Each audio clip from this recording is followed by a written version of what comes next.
अब हमको ये समझना है कि ये मन है कौन सा पदार्थ, ये क्या है मन। आज तक कोई वैज्ञानिक इसे नहीं अपनी मशीन पे ला पाए। जैसे एक्सरा होता है, सीटी स्कैन होता है, अल्ट्रासाउंड होता है, आज तक किसी ने मन का किया भाई ये झलक रहा है मन, यहां से थोड़ा क्रिक हो रहा है मन, कहीं आज तक किसी ने ये वैज्ञानिक की नहीं है, ये योग की, ये योग की वृत्ति से इसको पकड़ा जाता है। ये वैज्ञानिक की दृष्टि में नहीं है। वैज्ञानिक तो स्थूल केवल हड्डी मांस चर्म, वो आंतरिक। आज तक किसी वैज्ञानिक ने बुद्धि को, मन को, चित्त को, अंतःकरण के किसी एक वृत्ति को भी पकड़ पाए तो बताना। क्योंकि मशीन स्थूल, उसकी जानकारी स्थूल, तो स्थूल का ही एक्सरा होता है, स्थूल का ही सीटी स्कैन होता है। आज तक अंतःकरण पर किसी का प्रवेश हुआ हो योग के सिवा तो हमें बताना, किसी का प्रवेश नहीं। बस इसी ये है क्या मन, कौन सा पदार्थ है भाई, क्या है ये? ये कह रहे हैं कि तुम्हारे जड़ शरीर और परमात्मा आत्मस्वरूप, इसके बीच की एक आकर्षण शक्ति है, बड़ा विलक्षण है ये। इसे ना आप जड़ ही कह सकते हो, ना इसे चैतन्य ही कह सकते हैं। आप इसको ये भी नहीं कह सकते कि जड़ है। आनंद का पूर्ण मूर्तिमान स्वरूप इसी में प्रकट होगा। आप इसे चैतन्य भी नहीं कह सकते क्योंकि प्रकृति से है। मना कष्टानि इंद्रियाणि प्रकृति स्थानि कर्षति। इसी से बंधन और मोक्ष है, इसी से। इधर प्रकृतिजन्य आकर्षण इस पर पड़ रहा है, मन पर दोनों। इसे ना आप जड़ कह सकते हैं, ना आप इसे चैतन्य कह सकते हैं। एक विलक्षण वस्तु है मन। जगत नाम की कोई चीज नहीं, इसी मन ने रचा है जगत को। तुम्हारा मन नहीं तो जगत है ही नहीं।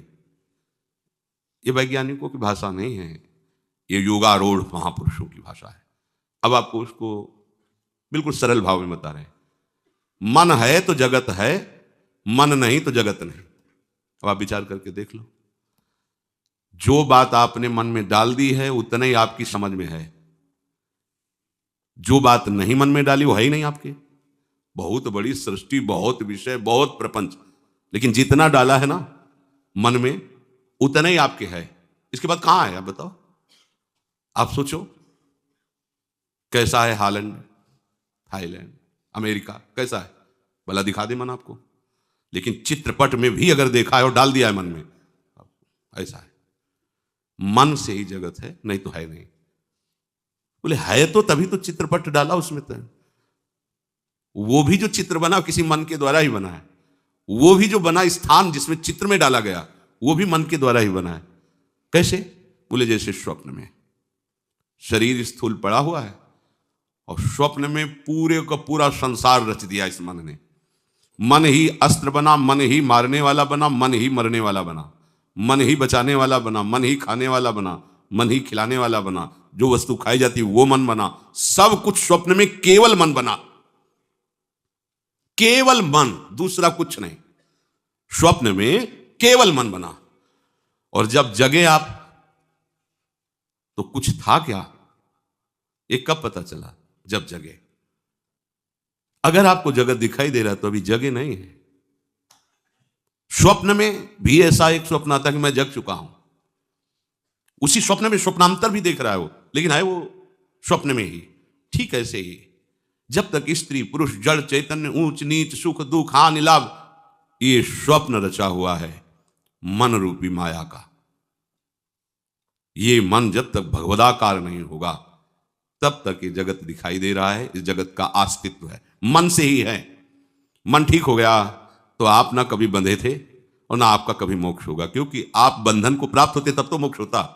आपको कोई बांध ही नहीं सकता, आप भगवान के अंश हैं। ये संकल्प विकल्प करके जैसे स्वप्न में पूरी सृष्टि रचता है। जनक जी ने तो ये देखा, एक दिन स्वप्न में देखा कि उनका राज्य छिन गया है, बहुत गरीब हो गए हैं, भूख से बहुत व्याकुल हैं। उन्होंने किसी किसी तरह मांग करके गांव से कुछ चावल और दाल इकट्ठा किया और मिट्टी के उस पात्र में उसको रखकर उपला बीन करके उसको पका रहे थे, खिचड़ी।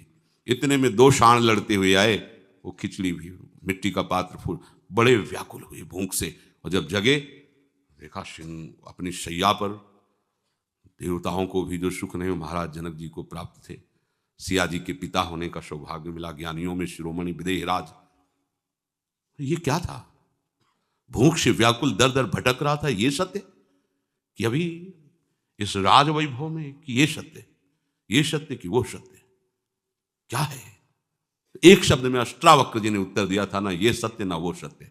जिसे तुम जागृत में देख रहे हो ये मोह निद्रा का स्वप्न है, और जिसे तुम स्वप्न में देखा था वो तमोगुणी निद्रा का स्वप्न है। दोनों स्वप्न ही है, ये दोनों स्वप्न मन के बनाए हुए हैं, नहीं तो भगवान के सिवा एक कण भी कोई और नहीं है। पक्की बात यह है, ये मन जब तक भगवदानंद में युक्त नहीं होता तब तक ये जगत का प्रपंच स्वयं रचता रहता है। ये जिस पदार्थ को ग्रहण करता है वही रूप बना लेता है अपना। देखो गुलाब जामुन, मन बन गया गुलाब जामुन, स्वाद बन गया, रसेंद्री में स्वाद आ गया, आंखों के सामने गुलाब जामुन आ गया, और मन में व्याकुलता पैदा हो गई। ये कुछ भी हो, कैसे भी हो, गुलाब जामुन पवा, जलेबी पवा दो, मन जो जो चाहो। अब देखो जहां आपने किसी वस्तु को आनंद अंश में स्वीकार किया, इसमें सुख है, वो पूरा का पूरा मन बन जाएगा। देख लो आप, किसी भी विषय, पदार्थ, वस्तु, व्यक्ति, स्थान, वो मन बनता है। अमुक भोग, मन वही सीन ले आया, वही व्यक्ति ले आया, वही आनंद ले आया, वही बन रहा है, दूसरा कुछ नहीं। बाहर तो क्रिया होगी केवल, बन के वो सब तैयार कर दिया मन ने, पूरा का पूरा सब जाल रच दिया। ये स्वयं मन बन जाता है। राग के साथ ये जीवित है मन, और जब तक जीवित है तब तक ये प्रभु के लायक नहीं है। मरना पड़ेगा इस मन को। इसका मरना राग रहित हो जाना। राग से ये चलता है मन, राग से ही ये संसार को रचे हुए। राग नष्ट हो अर्थात वैराग्यवान, जब अनुराग रस को प्राप्त होता है तो ये मन नहीं रहता, ये भगवान बन जाता है, ये भगवत स्वरूप है। इसीलिए इसे केवल जड़ भी नहीं कह सकते और चैतन्य भी नहीं कह सकते। जड़ की तरफ आकर्षित है तो जड़वत चेष्टा करता है, और चैतन्य की तरफ आकर्षित हो जाए तो भगवत स्वरूप मन है। सारे अनर्थों की उत्पत्ति का स्थान राग, राग से ही मन जीवित है। राग ना हो तो विषयों में सुख का अनुभव कोई कर ही नहीं सकता। विषयों में सुख है ही नहीं, राग में। कभी कभी जैसे शराब पीने वाले को देखा ना, ऐसे से करता और फिर पीता जा रहा है, ऐसे से, मतलब एक एक इंद्रिय उसकी कह रही नहीं, राग है। ऐसे भी दर्शन हुए, यही देखा है परिक्रमा मार्ग में, धाम के सामने बीच से नाली थी, नाली रज का था, पहले तो रोड बना ही नहीं था, शाम के बाद कोई नहीं निकलता था इधर से, कभी कोई ब्रजवासी ऐसे निकल जाए, गाड़ी वाड़ी तो सवाल ही नहीं था, स्कूटी आदि तो इधर, बड़ा आनंद रज, और नाली बीच से बहती थी ऐसे टेढ़ी मेढ़ी ऐसे। हमने देखा कि एक आदमी जो है जैसे कोई बैतरणी पार कर रहा हो तो किनारे खड़े विचार करता है, रात्रि थी 8 बजे, वो कदम बढ़ाता है फिर लौट जाता है, ऐसे करता। नाली है, मतलब जरा सी नाली थी, ऐसे ऐसे पतली, ऐसे मतलब 10-5 मिनट तो विचार मग्न रहा कि जैसे किस उपाय से दरिया पार की जाए। जैसे आप सच्ची वाली, पैर उठाया उसी नाली में गिर गए, मतलब नाली नहीं पार कर पाया।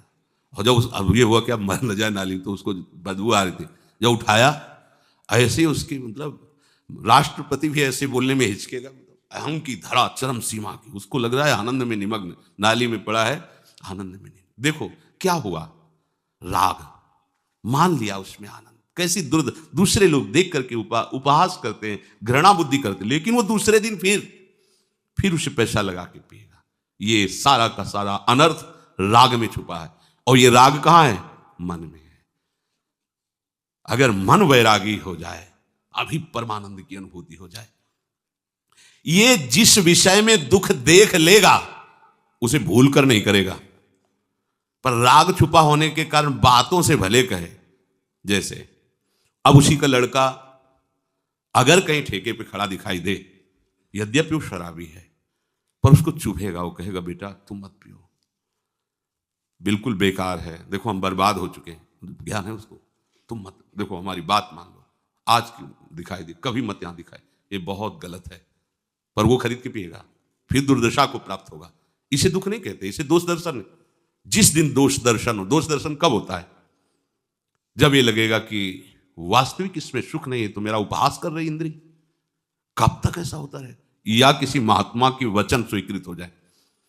एक शराब पी रहा था बैठे, और उपहास करने में प्रवीण था, तो वहां से संत ने, और संत जिस नशे में होते हैं उसको क्या पता, अरे वो तो पौआ लगाया होगा, आधा लीटर पिए होगा। संत तो परमानंद को पिए हुए हैं। वो मस्ती से जाए तो बोले, ए बाबा लगा ले थोड़ी, जीवन बर्बाद किए घूम रहा है। तो नजदीक आए और ऐसे बोले, बेटा ओहो तुम्हारे भाग्य को मैं पढ़ के देख रहा हूं, तुम तो 7 दिन में मर जाओगे। गिलास रख दिया। वो संत हैं, उनका नशा अलग नशा है। बोले, बेटा पक्का भगवान को साक्षी करके कहते हैं हमारे वचन मिथ्या नहीं है, 7 दिन में तुम मर जाओ। वो नशा उतर गया उसका, चरणों में, महाराज क्या? बोले, बेटा एक उपाय है, अगर तुम गोविंद गोविंद गोविंद गोविंद ऐसा शुरू करो तो तुम्हें दुख नहीं होगा, तुम भगवान को प्राप्त हो जाओगे। और हो सके तो शराब मत पीना, 7 दिन में तो मर ही जाना है। वो कभी नहीं पिएंगे महाराज। घर गया, किसी से बात नहीं किया, कमरे में गोविंद गोविंद गोविंद गोविंद, खाना पीना भी मर ही जाना है, साथ गोविंद गोविंद गोविंद।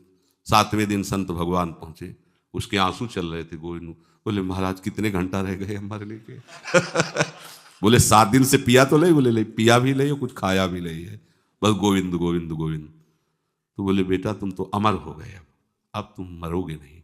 हाँ, शरीर किसी दिन 7 दिन के अंदर छूट जाएगा, रविवार से रविवार तक 7 दिन ही होते, इन्हीं में किसी में मरोगे। अब तुम अमर हो गए। हमसे कह रहे थे थोड़ी लगा लो ना, तो हमने थोड़ी अपनी लगा दी, आपके ऊपर चढ़ गया ना साहब, रात दिन जपो गोविंद गोविंद, गलती मत करना। या तो मृत्यु जनित दुख का आभास हो जाए तो हर चीज आप छोड़ सकते हैं, परिवार मकान दुकान सब छोड़ना बड़ा कठिन। और अभी पता चल जाए कि अगर तुम शाम तक गायब नहीं हो गए तो सरकारी हिसाब से तुम फांसी में चढ़ा दिए जाओगे। तो वो पूरा जीवन किसी गुफा में काटना मंजूर करेगा, लेकिन फंसना मंजूर, सबसे वैराग्य उसको हो जाएगा। या तो भय और या अत्यंत राग। कोई मिल जाए मुस्कुरा के तो पूरा परिवार छोड़ देगा, संपत्ति छोड़ देगा, कुल छोड़ देगा, धर्म छोड़ देगा। 2 चीजें हैं, या तो राग और या तो भय। राग से राग कटता है और भय से भी राग का त्याग हो जाता है। तो या तो तुम्हें काल का भय, मृत्यु का भय, दुख का भय सतावे तो प्रभु की शरण में आओ। जो शभीता आवा शरणाई तो रखियो ताई प्राण की नाई। या तो सत्संग सुनकर भयभीत कर लो अपने मन को और प्रभु की तरफ ले चलो, और या फिर इसे राग से लाओ। जितने सुंदरताएं हैं वो सब हमारे प्रभु में है। सुंदरता के समुद्र, करुणा के समुद्र। कैसे? वैदग्ध्य सिंधुर अनुराग रसैक सिंधुर, वात्सल्य सिंधु रति सांद्र कृपैक सिंधु, लावण्य सिंधु रमत छवि रूप सिंधु, श्री राधिका स्फुरत में हृदय के समुद्र है हमारी प्यारी जू प्यारे जू। ऐसा अंदर भाव करो और मन को समझाओ उनके नाम के प्रति, उनके रूप के प्रति। यदि इसे कहीं जब इधर लगता है तो उसे राग कहते हैं, इधर कहते हैं तो अनुराग, प्रभु की तरफ अनुराग। या तो इधर इसका राग शुरू हो जाए या भय हो जाए। ये 2 ही पद्धति से हटाया जा सकता है, तीसरी पद्धति नहीं हटाने की। या तो भयभीत हो जाए, ये कुछ ऐसा कोई विश्वसनीय आदमी से भय से मिले तो ये संभल सकता है, बड़ा चतुर है। अगर सत्संग में थोड़ा भय लगा कि हम गलत हैं तो माया 12 से पार्षद भेज देती कि पूरे सत्संग पर पूछा लगाए, बाबा जी लोग हैं वो तो बोलेंगे इसे, मौज लो यार, एक घूंट लो तुम्हें हमारी कसम, अरे तुम मर जाओ नहीं पिएगे कसम। ना संत की मानना, ना बड़ों की मानना, ना गुरु की मानना, तो मन कैसे भयभीत हो? किसी को एक पर विश्वास हो जाए। ये मन जब तक संसार में किसी को सुंदर मानेगा, किसी को सुखद मानेगा, तब तक ये प्रभु में नहीं लगेगा। किसी को भी ये सुंदर मानेगा, सुखद मानेगा, तब तक ये प्रभु में नहीं लगता। लगाने की कोशिश करो, देखो वहीं जाएगा जहां आपने सुखद माना है, सुंदर माना है। कुछ ऐसा हो जाए कि उसमें दोष दर्शन होने लगे तो बच जाओ। शास्त्र स्वाध्याय से, सत्संग से, भगवान नाम जप से ये बात होती है, दिखाई देने लगता है। आप नाम जप करते हुए किसी भी विषय का सेवन तो आप देखोगे उसमें सुख नहीं है, स्वाद नहीं। तभी आप उसका स्वाद सुख ले सकते हैं जब प्रभु का विस्मरण होगा। प्रभु के विस्मरण स्थिति में ही विषय में तुम्हें आनंद भासेगा, नहीं तो नाम का प्रकाश जब रहेगा विषय में सुख है ही नहीं। किसी विषय में कहां सुख है? विचार करके देख लो। ये मन लगाओगे भी तो विषय में नहीं लगेगा। यदि से दोष दर्शन हो गया तो, असलियत पता चल जाए फिर ये नहीं लगेगा, फिर तो नहीं लगेगा। अगर कभी किसी संयोग वशात जाएगा भी तो तत्काल वापस आ जाएगा और घृणा बुद्धि हो जाएगी। नहीं नहीं नहीं। इसलिए संसार के जो ब्रह्मा के रचे हुए पदार्थ है, चाहे लौकिक हो चाहे पारलौकिक, इनमें सुख नहीं है, दुख है, दोषों से भरे हुए हैं। भाई ये बात आप मान लो कि इनमें दुख है, दोषों से भरे हुए। हम पागल बना रहे, देखो ना मीठा खा के, नमकीन खा, अलग अलग स्वाद देखो, अलग अलग, ये तो जीवन है बर्बाद। संसार की दृष्टि से देखो तो बाबा जी का जीवन बर्बाद। न लड़का, न बच्चा, न पत्नी, न कोई सुख, न रात दिन तिलक लगाए मजीरा बजाते रहते, कोई मनोरंजन। और जैसे लोग नहीं, कोई महीना भर की छुट्टी हुई है तो अमुक जगह चलते हैं, अमुक अमुक पार्टी, अमुक, इनकी तो रोज वही पार्टी, राधा वल्लभ श्री हरिवंश वृंदावन श्री वंचन। उनकी नजर में इनका जीवन बर्बाद हो, इनकी नजर में उनका पूरा जीवन बर्बाद है। वास्तविक उनके हाथ क्या लगा, क्या है?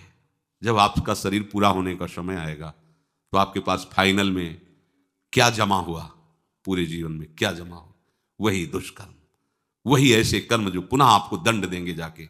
आपके पास भजन, आपके पास भगवत आराधना अगर ये है तो आप देखना मरने के समय आपके अंदर उत्साह होगा, क्योंकि आप धनी हैं। हर व्यवस्था आपके चरण चूमेगी, आपकी यात्रा बड़ी शुभ होगी, मंगलमय होगी। इसीलिए सब मरने के नाम से कांप उठते हैं, क्योंकि आगे की तैयारी नहीं है। कहाँ जाना है पता नहीं, क्या है आपके पास, कुछ नहीं है।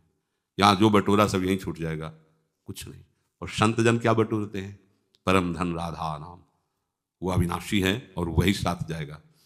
और उस नाम का प्रभाव ऐसा है कि जितना कूड़ा करकट भूल से जमा हुआ था, अंतिम समय तक वो भस्म कर देगा, कुछ साथ नहीं रखेगा। केवल प्रकाश, केवल नाम, केवल प्रभु। मान जाओ। मानने से इस संसार के प्रति दुख दोष का दर्शन होने लगे, जो भगवान कह रहे हैं, दुख योनिया दुखालयम, तो फिर मन नहीं जाएगा। ऐसा दृढ़ निश्चय करो कि चाहे कितना सुंदर पदार्थ हो, चाहे कितना सुंदर रूप हो, चाहे कितनी महिमा हो, प्रभु के रूप, प्रभु के नाम, प्रभु की लीला धाम, ये अविनाशी, ये विनाशी, ये कितने दिन टिकेगा? वो धनुर्दास जी का एक चरित्र आता है, वो अपनी पत्नी के रूप में बड़े आसक्त थे। ब्रह्मा जी ऐसी रचना किसी किसी के रूप की करते कि थोड़ा सा ऐसा हाँ आकर्षण होता है, लेकिन उन्हीं आंखों को जो संसार को देखती है। अगर आपकी भागवतिक महामहिम प्रिया जी की भावना करने वाली आंखें हैं तो सच्ची मानना जैसे मकान में आग लगा दे और खंडहर जैसा दिखाई देता है, या तो ऐसा पूरा विश्व दिखाई देगा और या तो उन्हीं की अंग कांति दिखाई देगी, दूसरा नहीं। कोई रूप ही नहीं। क्या रूप है, किसका रूप है, कहां रूप है? वो जो रूप तेरो रूप कहते नहीं आवे, उसकी भावना कर रहा है। ऐसा रूप कोट मनमथ, मनमथ लालजू का, उसको रूप को उधर दृष्टि नहीं, जागतिक दृष्टि है, तो उसमें थोड़ा सा आकर्षण उसको अपनी आसक्ति के कारण लगता है। वो इतने आसक्त थे कि पत्नी से नेत्र हटा ही नहीं सकते थे। जैसे सामान लानी बाजार से कुछ, तो धनुर्दास जी नहीं ला सकते थे, पत्नी को चलना पड़ेगा साथ। पूरी एकाग्रता समिटी हुई थी। तो जैसे धूप है तो रूप दर्शन हो और उसको कष्ट ना हो, ऐसे छाता लगा के बैग चलते थे उल्टा, पत्नी के रूप दे। बहुत से लोग उपहास करते, उनको कोई इससे फर्क नहीं था, वो बस ऐसे। आचार्य चरण से कुछ शिष्यों ने जाके कहा, हे प्रभु एक ऐसा स्त्रैण देखा, वो तो ऐसा, अच्छा इतना रूपाशक्त है, तब तो काम का आदमी है। नजदीक गए और कहा, भाई तुम इतने आसक्त हो, तो उनका ये रूप ही ऐसा, हमारी पत्नी का, हम इसके बिना जी नहीं सकते। बोले अगर इससे भी सुंदर रूप हो तो? बोले हो ही नहीं सकता, आसक्ति का विषय होता है, हो ही नहीं सकता। तो उन्होंने ऐसे स्पर्श होते या शुभों का नाश हुआ, और भगवान आचार्यों के अधीन होते हैं। वो जिसको चाहे उसी क्षण भगवत साक्षात्कार करा दे, बिना किसी भक्ति के अधिकार के भी। नरवाहन प्रभु निहार लोचन भर घोष नार, नक्षिक सौंदर्य काम दुख, जो अत्यंत दुर्लभ रूप प्यारोढ़ क्षमते अच्छु सुखादि नाम तो ध्यान गम। आचार्य चरण ने नरवाहन जी को ऐसे ही, जो हिंसारत भयंकर अपने अनुयायियों को लेकर के चोरी करना, मारना, काटना, सबको ऐसे नरवाहन प्रभु निहार, जगाई मधाई को ऐसे भगवत साक्षात्कार कर। आचार्यों के अधीन भगवान होते हैं। इसलिए बिना आचार्य शरणागति के रस मार्ग या कोई भी मार्ग पुष्ट नहीं होता, आचार्य आश्रय से। क्योंकि हमारी सामर्थ्य क्या है? और आचार्य के बच्चा बन गए तो जैसे बच्चा बनने पर पिता की प्रॉपर्टी मिल जाती है, ऐसे आचार्य शरणागत को इष्ट देव का साक्षात्कार हो ही जाता है, जो आचार्य के दृढ़ शरणागत। जे ही रंगनाथ प्रभु का रूप प्रकाशित हुआ, छूट गया छाता, मुड़ गए, और जीवन के लिए मुड़ गए, दोबारा कभी नहीं झांक के देखे ऐसा रूप। घृणा हो जाए आपको। देखो हमारी प्रियाजू की सेवा में जो सहचरियां हैं, लक्ष्मी कोटि विलक्षण लक्षण लसल लीला किशोरी सतई, जो श्री जी की आराधना में सेवा में सखियां कैसी, एक लक्ष्मी से सुंदर कोई नहीं है त्रिभुवन में। जब समुद्र से प्रादुर्भाव हुआ तो दैत्य देवता सब थे, कोई ऐसा नहीं था जो ना हो, सब मोहित हो गए थे, कोई नहीं बचा था जो लक्ष्मी जी के लिए लालायित ना हो गए हों। आज भी त्रिभुवन में कौन नहीं लालायित है लक्ष्मी जी के लिए? सब लालायित है। जय कुछ तो मिल जाए, एक अंश में मिल जाए, सब लक्ष्मी के लिए। लेकिन लक्ष्मी जी ने जो बिल्कुल लालायित नहीं थे, बिल्कुल देखा नहीं उनकी तरफ, उन भगवान श्री हरि के चरणों का आश्रय लेकर उनका वर्ण किया। इतनी सुंदर लक्ष्मी जी, कोई नहीं बकाया था जो लक्ष्मी जी से आकर्षित ना हो गया हो। और यहां क्या वर्णन, लक्ष्मी कोटि विलक्षण लसल लीला किशोरी सतई राधाध्यम ब्रज मंडले मधुरम राधा। हमारी स्वामिनी जी कैसी सखियों से सेवित हैं? एक सखी का सौंदर्य करोड़ लक्ष्मियों को आश्चर्यचकित कर दे, करोड़ लक्ष्मियों को मूर्छित कर दे। ऐसी सुंदर सखियां तो प्यारी जू कैसी होंगी? प्यारी जू जिनके लक्ष्मी जी चरण चापती रहती हैं, उन लाल जू को मूर्छित कर देती है, ऐसी प्यारी जू। अब कौन सा रूप भैया देखोगे? कौन सा रूप देखोगे? ये रूप देखो, ये वैभव। मन को समझाओ, यहां कोई रूप है? यहां कोई रूप वाले? थोड़ा सा ऐसे सफेद सफेद लगा लिया हो, ऐसे गाल लाल नहीं है, ऊपर से लाली लगा रही, एक एक बाल नोचवाकर भौंका, ये सुंदरता है? ये इसे सुंदरता कहते हैं? सुंदर बनना नहीं। सुंदर कौन बनता है? बोले सखी, जो इनको देखने आवे वो भी सुंदर हो जाए।